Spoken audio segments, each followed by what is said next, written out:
Alam ko yung mag-start eh. Sakay ko na lang si ate doon para ano, hindi nyo siya maglalakad. Doon ang ano, vulcanizing. Walang kuryente. Baka fuse yan. Pero pinapadyakan mo, may umilaw to.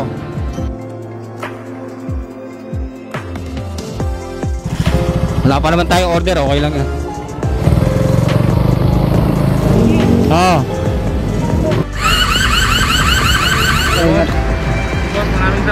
Walang problema pa na.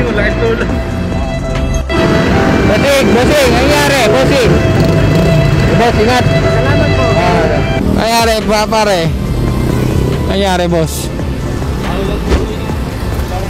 Ha? Angat mo na lang yung ano, Chok, pagka ano, pahawak mo lang sa kanya. Para ano. Tips. Kuya, saan ka, kuya? Sakay na kita, may helmet ka naman eh. Para hindi ka na mahirapan.